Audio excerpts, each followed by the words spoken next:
Hey folks, Trouble Key Cat here, and DICE this morning have just given us a little bit more information about what is going on with Battlefield 6 in Season 3 and a little bit beyond Season 3.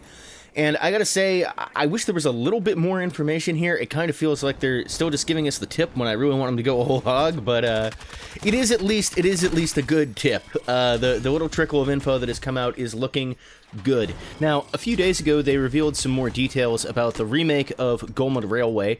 I don't really have a huge amount to say about that. I feel like we will still have to wait and see how that plays. It was never a map that I super loved. I will say that I think the changes look pretty good, but yeah, I'm not going to go into a lot of detail on that. What I do want to talk about, though, is today's community update they released that gives us a little bit more detail about the gameplay improvements that they're going to be making. And guys, this is the most important thing. They need to make some improvements to the core gameplay, or nothing else they really do is going to matter. So let's have a look at what they've got for us today. And I did just want to throw in here that would help me out a lot if you guys could like the video, subscribe if you want to see more BF6 coverage as well as Let's Plays, and leave a comment letting me know what you think of this community update. So the first thing they talk about in terms of gameplay improvements are things they've spoken about before, about making combat more responsive and consistent, clearer communication of incoming damage. That all sounds good. And then they say that they are continuing to evaluate weapon behavior and time to kill, which is definitely something they need to be looking at. And specifically, they talk about improving consistency and depth and making it more demanding to hit targets at longer ranges. Now, that's something the game really needs. The gunplay needs to have a little bit more depth and skill to it, especially at those longer ranges. Right now in this game, you just get beamed by people with SMGs and assault rifles from way farther away than you would even try to engage in previous Battlefield titles, and that can make moving around the maps just way more frustrating than it needs to be, as well as making the gunplay just not feel that rewarding because of how easy it is. So they say that they're making adjustments to recoil behavior, and they're also going to be reducing how much recoil is automatically mitigated on controller. If you didn't know this, if you play this game with a controller, you just have less recoil currently, which I don't really agree with as a decision. I get that recoil is harder to control on controller, but it just feels silly to me. So I'm glad that they're going to be reducing that effect, at least. And overall, it sounds like they're doing kind of the right things to make the time to kill at longer ranges a little bit longer, or at least require a little bit more skill to get that fast TTK at long range.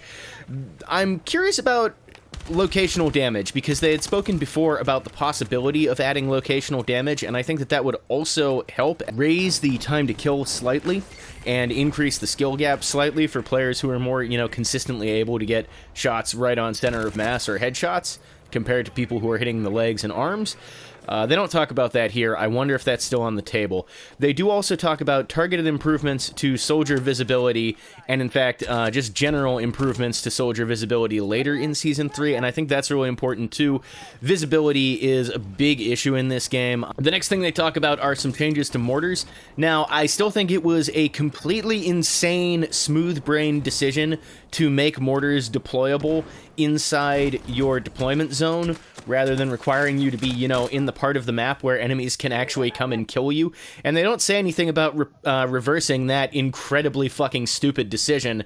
So I think mortars are going to continue to be a problem, but they do talk about mortars no longer regenerating ammo when an instance is deployed, so you won't be able to just have infinite ammo in one place on your mortar, which is good, at least not without picking it up and waiting for a while.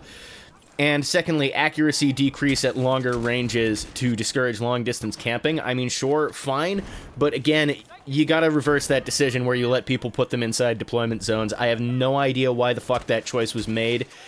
I know mortars weren't super popular, but there's no reason for them to be super popular. They should be a niche gadget for certain situations, not something that lots of people are sitting in fucking spawn using.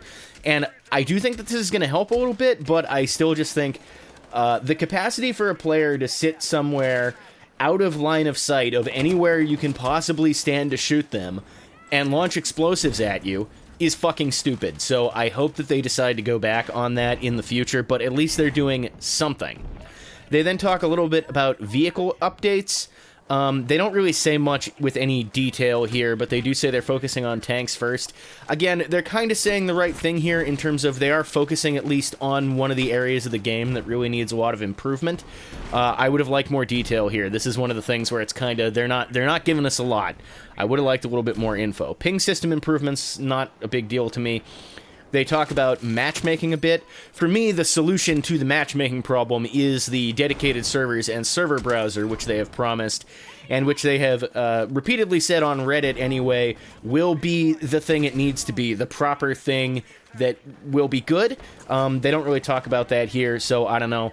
But, you know, improving the matchmaking so you don't get so many fucking bot matches is a good thing. They then show off basically what are some UI improvements.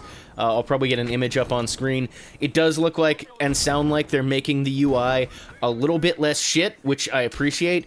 Not a whole lot to say about this. I think it's good, but it's not a huge deal. Then there's some stuff about BR. Guys, I don't care. I'm not going to talk about BR on this channel. I don't care. Same with Portal. Like, Portal could have been really exciting and stuff, but it's just not. And I don't think they're ever going to make Portal what it could have been, so again, I'm just not going to cover Portal. And that's pretty much it. So, it's only like a little bit of info in this update, but I do want to give them some props for the fact that they are at least talking about their focus on the areas of the game that really matter, the core gameplay. And although there's not a lot of detail in this community update, the details that are there sound like things will be moving in the right direction. We're going to have to wait and see the full patch notes for Season 3 to know if they are really doing enough. They do also mention towards the end here that Season 3 will be coming out on May 12th, so that's in a little bit less than 2 weeks, and I really hope they don't delay that as they did with Season 2, but I think that they will have worked really hard to make sure that they won't be having to delay this season as well. So, you know, overall, I would have liked to hear a little bit more information, and there are a few things that I'm curious about that they've mentioned in the past that aren't covered here, but it's sounding okay at least. So that's going to be it for me for today.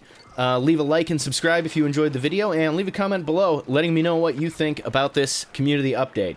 Thanks guys, until next time, Treble T Cat out.